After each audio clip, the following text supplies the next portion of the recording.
Hai orang-orang yang beriman, anfiqu min thayyibati ma kasabtum. Infakkan, keluarkan, ya, keluarkan. Itu kadang zakat, kadang disebut sedekah oleh Quran, kadang disebut dengan infak. Oh, saya ulang ya. Zakat itu kadang disebut dengan sedekah di Quran. Seperti At-Taubah ayat ke-60. Innamas shadaqatu lil fuqara wal masakin wal 'amilina 'alaiha. Itu hukum zakat, tapi diistilahkan dengan sedekah. Di ayat ini zakat disebut dengan infak untuk kadar mengeluarkannya. Menyalurkannya disebut dengan sedekah, ya. Mengeluarkannya disebut dengan infak. Hikmahnya disebut dengan zakat. Perhatikan. Min thayyibati ma kasabtum. Keluarkan zakatnya dari penghasilan terbaik yang pernah kita dapatkan, ya. Jadi kalau Anda mendapatkan penghasilan dari profesi apapun, tapi harus thayyibat, harus baik, ya. Gak boleh yang kotor. Tidak boleh yang kotor. Mohon maaf, tidak boleh yang kotor, ya. Kotor itu bisa berarti cara mendapatkannya, bisa barangnya. Bisa barangnya, itu haram hukumnya, ya. Cara mendapatkannya, dapat harta haram keluarkan kayak tadi. Atau yang kedua, hartanya halal tapi diberikan barang yang kotor, ya. Beras misalnya, begitu mau dibagikan bulukan, ya, banyak macam-macam dan sebagainya. Itu haram hukumnya, gak boleh. Tidak boleh. Bahkan yang paling menarik begini. Dalam infak saja, kalau dibaca terusan ayatnya, wala tayammamul khabitha minhu tunfiqun, ya, walastum biakhidhihi illa an tughidu fi. Jangan sekali-kali memberikan pada orang lain sesuatu yang sangat buruk yang kita pun melihatnya saja sudah enggak suka. Jangan melamun-lamunkan, memikirkan memberikan yang jelek. Bahasanya tayammam itu melamun-lamunkan. Jadi belum diberikan udah dipikirin. Yang jelek nih buat di depan aja lah, nanti enggak apa-apa, enggak usah dimasukin dompet, udah dipisahin tuh. Nah, itu enggak bagus, ya. Minhu tunfikun, itu diinfakkan. Walastum biakhidhi illa an tughmidu fi. Sementara engkau mengambilnya saja enggak mau lihat. Hati-hati ya. Jadi dua hal yang penting sini. Satu, min thayyibati ma kasabtum. Yang kedua, perhatikan di situ. Wa mimma akhrajna lakum minal ard. Termasuk yang kami keluarkan dari muka bumi. Itu tanaman dan perkebunan. Tolong garis bawahi di sini. Kenapa saya sempurnakan ayat sampai sini? Karena di situ zakat profesi disandingkan dengan zakat perkebunan dan pertanian. Bismillahirrahmanirrahim. Assalamualaikum warahmatullahi wabarakatuh. Baik, ya. Yuk sekarang kita masuk kepada yang ini, zakat profesi. Baik, masih ada waktu kita sekitar 15 menit. Dalilnya Al-Baqarah 267. Ya. Ini penting Bapak Ibu ketahui dalil dulu. Karena zakat profesi ini banyak yang memperdebatkan, ya. Bahkan ada yang mengingkari, nggak ada zakat profesi, ya. Zaman Nabi nggak ada zakat profesi. Baik. Pelan-pelan.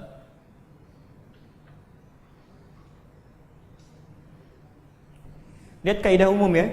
Sekali lagi, lihat kaidah umum. Kalau ada dalil, ada contoh, berarti mutlak dikerjakan, nggak boleh beda.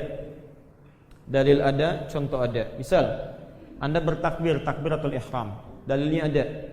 Abu Daud nomor hadis 618. Dan dicontohkan saat bertakbir yang diucapkan apa? Allahu Akbar. Dalilnya Abu Daud nomor hadis 857. Karena ada dalil, ada contoh, kita nggak boleh beda. Misal, dari mulai kecil sampai sekarang Allahu Akbar melulu, sekarang takbirnya mau Allahu Rahman misalnya. Nggak boleh. Ya, harus sama persis, ya. Tapi ada kondisi yang kedua, hati-hati, ada dalil, contoh tidak ada. Awas, ini penting sekali diketahui. Ada dalil, contoh tidak ada, tidak spesifik, ya. Maka ini pun jangan sekali-kali langsung mengatakan tidak boleh, ya. Oh ini nggak ada di zaman Nabi, berarti nggak boleh. Belum tentu, belum tentu. Karena Nabi tidak mencontohkan, bukan berarti hal itu tidak boleh dikerjakan. Barangkali satu akan menjadi berat bagi umat, bisa, ya. Yang kedua memberikan keleluasaan, bisa. Contoh paling gampang dalam hal zakat, zakat fitri tadi, ya, zakat fitri. Nabi contohkan apa? Pakai kurma, pakai gandum. Tidak pernah Nabi mencontohkan zakat pakai beras, tidak pernah. Silahkan cek di dalam Quran, silahkan cek di dalam hadis. Saya punya keyakinan sampai kiamat kurang 2 hari, Bapak Ibu cari, nggak akan ditemukan. Ya. Sehari lagi buat merenungkan ngapain selama ini mencari, nggak akan ditemukan, nggak ada. Ya. Kenapa? Karena hukum umumnya kata Muawiyah, walaupun Nabi mengeluarkan dengan kurma dan dengan gandum, itu menunjukkan irqun, ya, petunjuk ke makanan pokok. makanan pokok. Jadi kalau di setiap daerah memiliki makanan pokok sekalipun bukan kurma dan gandum, maka itu yang dikeluarkan sebagai zakat. Sekalipun tidak ada contoh spesifiknya. Itu qiyas namanya. Jelas ya? Baik, jadi makanan pokok kita apa? Beras. Itu punya ibu kalau saya nasi ya. Beras itu makanan pokok ayam, burung ya yang punya tembolok. Kalau kita nggak punya tembolok, kita itu nasi ya. Cuman dimasak dulu. Sumbernya beras. Nah, ternyata zakat profesi pun tidak disebutkan di zaman Nabi, tapi dalil umumnya ada dan berbentuk sama yang terjadi di masa Nabi, cuma bentuknya berbeda. Al-Baqarah 267. Ya ayyuhalladzina amanu anfiqu min thayyibati ma kasabtum. Ya. Wa mimma akhrajna lakum minal ardh. Perhatikan betul ya kalimatnya sampai sini bacanya, sampai sini. Hai orang-orang yang beriman, anfiqu min thayyibati ma kasabtum. Infakkan, keluarkan, ya, keluarkan. Itu kadang zakat, kadang disebut sedekah oleh Quran, kadang disebut dengan infak. Saya ulang ya. Zakat itu kadang disebut dengan sedekah di Quran. Seperti At-Taubah ayat ke-60. Innamas shadaqatu lil fuqara wal masakin wal 'amilina 'alaiha. Itu hukum zakat, tapi diistilahkan dengan sedekah. Di ayat ini zakat disebut dengan infak untuk kadar mengeluarkannya. Menyalurkannya disebut dengan sedekah, ya. Mengeluarkannya disebut dengan infak, hikmahnya disebut dengan zakat. Perhatikan, min thayyibati ma kasabtum. Keluarkan zakatnya dari penghasilan terbaik yang pernah kita dapatkan.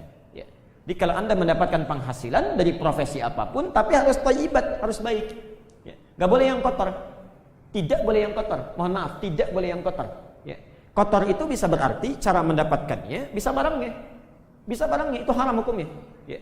Cara mendapatkannya, dapat harta haram keluarkan kayak tadi. Atau yang kedua, hartanya halal tapi diberikan barang yang kotor. Ya. Beras misalnya begitu mau dibagikan bulukan, ya, banyak macam-macam dan sebagainya. Itu haram hukumnya, nggak boleh, tidak boleh. Bahkan yang paling menarik begini, dalam infak saja kalau dibaca terusan ayatnya, wala tayammamul khabitha minhu tunfiqun. Ya, walastum biakhidhihi illa an tughidu fi.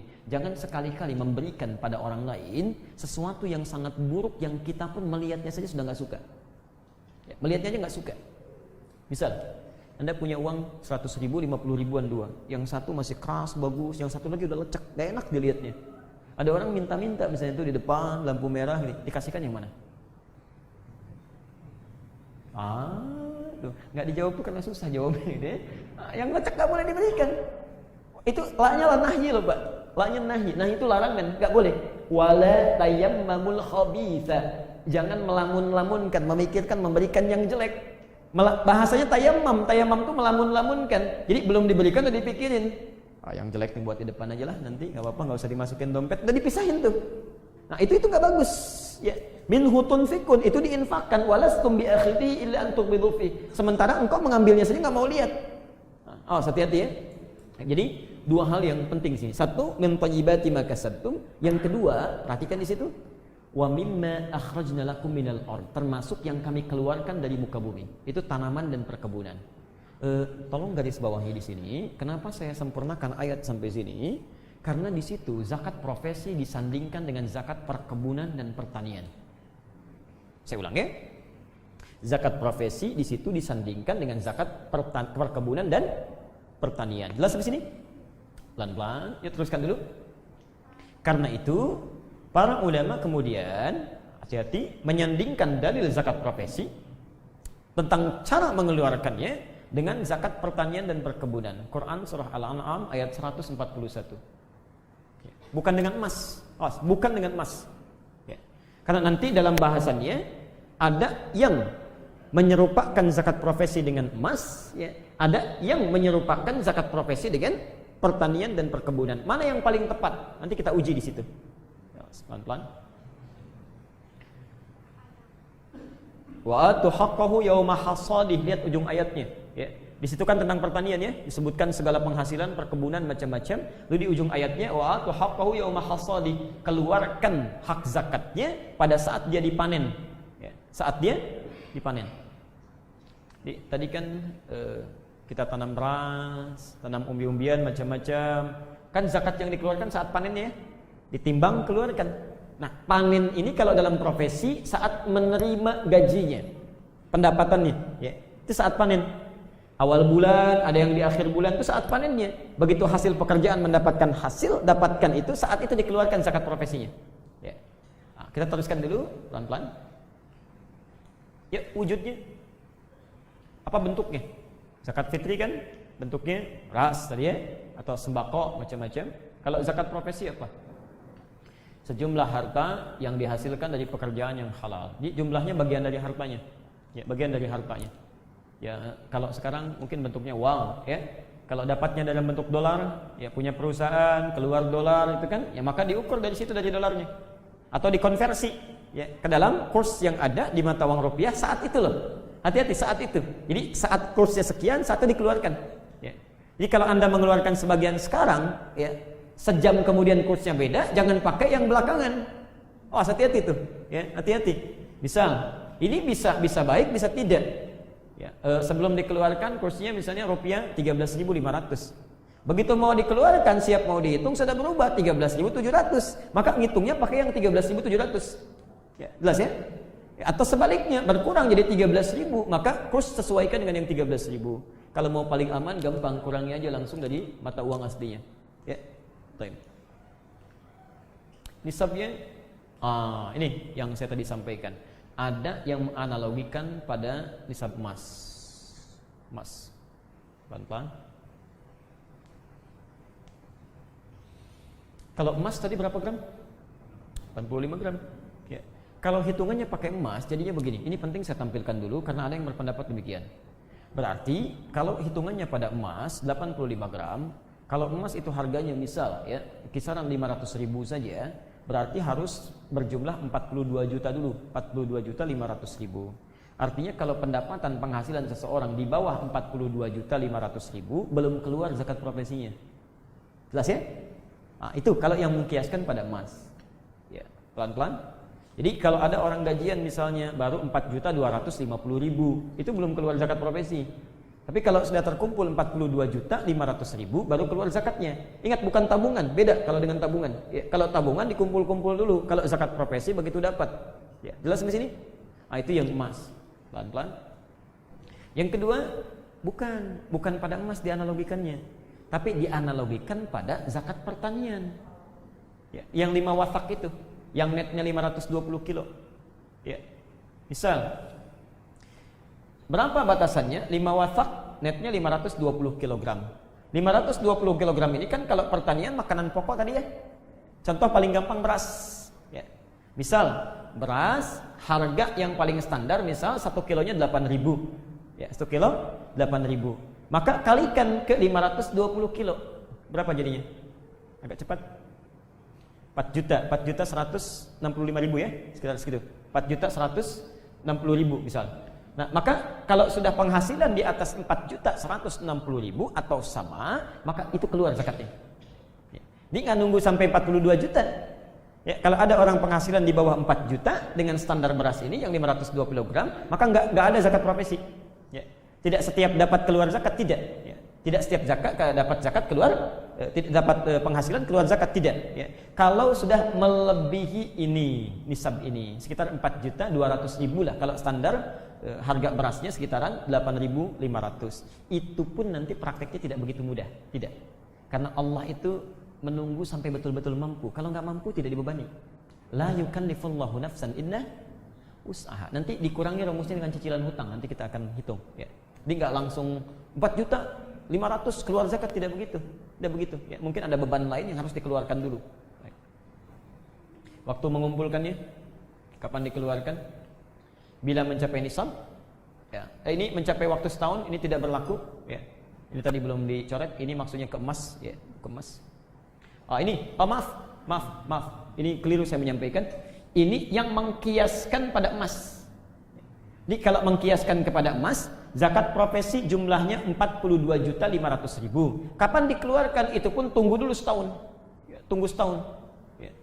Tapi kalau dikiaskan kepada ini yang 5 wasak pertanian, tidak usah menunggu setahun. Begitu didapatkan jumlahnya lebih daripada 4.160.000 tadi, maka keluar seketika zakatnya setelah dikurangi kewajiban-kewajiban yang lainnya. Jelas sampai sini? Baik. Nah, dari dua hal ini yang ingin saya tekankan, dari dua hal ini yang paling kuat pendapatnya, yang paling sesuai dengan dalil itu yang menganalogikan zakat profesi dengan hukum zakat pertanian dan perkebunan, bukan dengan emas. Bukan dengan emas. Karena emas itu analoginya kepada tabungan. Sudah ada analoginya. Ya, jadi bukan kepada emas tapi kepada pertanian dan kebunan. Baik. Ya, kita rumus ya. Masih ada 5 menit kurang lebih. Ya. Kita agak cepat supaya nanti pada isyanya kita bisa diskusi ya. Rumus penghasilan total kurangi hutang. Ya. Penghasilan total kurangi hutang. Nah, ini paling gampang. Jadi Anda punya pendapatan, gaji plus pendapatan. Biasanya kan pendapatan lebih besar daripada gaji, ya. Pendapatan, gaji, penghasilan kumpulkan semuanya, punya hutang berapa? Saat itu didapatkan. Ya. Baru setelah itu dijumlahkan apakah setara dengan nisab atau tidak. Ya. Contoh. Tadi kan masih ingat di Qur'annya Al-Baqarah 267 yang harus dikeluarkan zakatnya profesi yang apa tadi? Yang baik, anfiku min thayyibati, harus thayyib kan? Harus thayyib ya. Kita ambil contoh Bang Thayyib menerima gaji per bulan 2 juta. Baik. Mendapat penghasilan dari penjualan pulsa sebesar 10 juta. Baik. Jadi ini 2 juta, ini 10 juta ya. Berapa jumlahnya? 12 juta. Cicilan mobil yang harus dibayar sebesar 3 juta. Ya. Berapa zakat profesi yang dikeluarkan? Maka rumusnya kita harus sambilkan dulu ke atas. Penghasilan total jumlahkan 2 juta, 10 juta, 12 juta.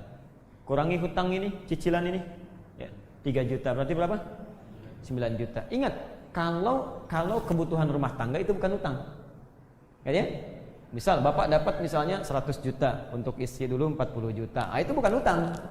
Nah, itu kewajiban yang lain, itu diberikan setelah zakatnya dikeluarkan ya. Di cicilan mobil, cicilan rumah, cicilan motor itu yang harus didahulukan.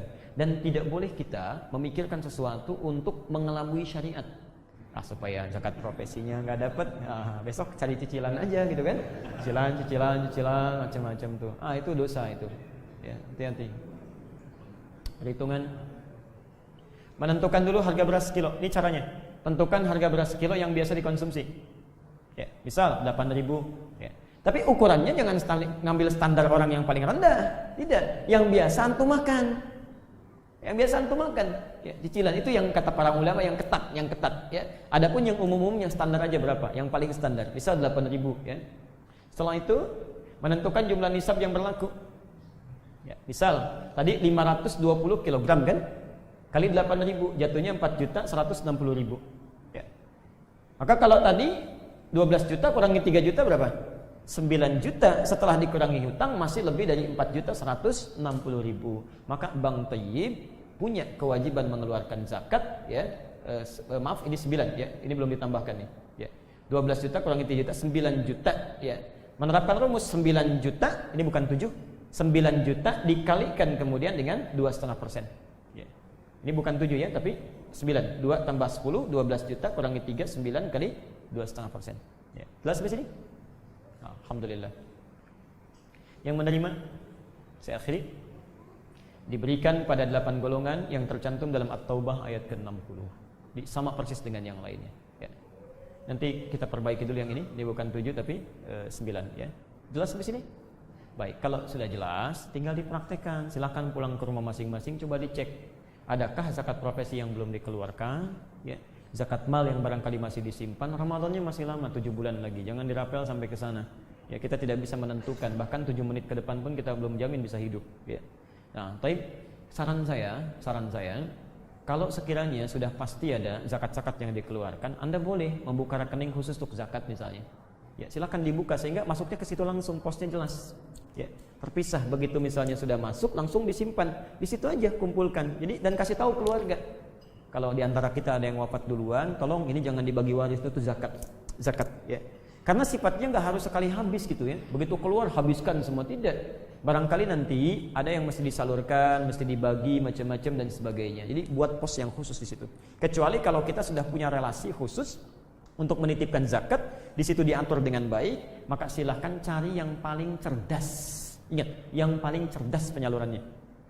Ada punya zakat profesi misalnya, maaf, 5 juta 2,5%, berarti kan cuma 250 ribu ya? 125 ribu. Perhatikan, 125 ribu kalau disalurkan pada orang untuk makan, dia dapat energi makanan, dia sholat, dari sholat itu kita dapat pahala. Dia baca Quran, kita dapat pahala. Ya. Tapi, mohon maaf, itu kalau yang sholat. Coba kalau diberikan pada yang tidak sholat, yang jarang sholat, yang jarang baca Quran, ya energinya menguap begitu saja. Ya.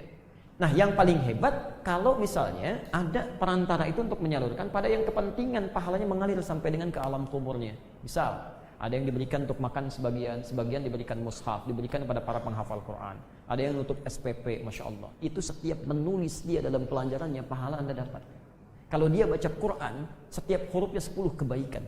Kalau dia berhasil dengan ilmunya kemudian mengajar, punya murid 1 orang, 10 orang, dari 10 orang dapat pahala lagi. Terus mengalir begitu, Masya Allah. Dan itu akan kelihatan saat kiamat. Ada riwayat menyebutkan, ada amalan-amalan dianggap ringan, tapi kebanyakan orang terkejut saat mendapatkan hisab yang sangat kuat. Dia bertanya, ya Allah, mahada apa ini? Maka dijelaskan, inilah amalan-amalan yang tidak engkau sadari, ternyata berlipat pahalanya luar biasa. Ya, jelas di sini. Kita cukupkan dulu karena sudah masuk Isya ini ya, masuk Isya.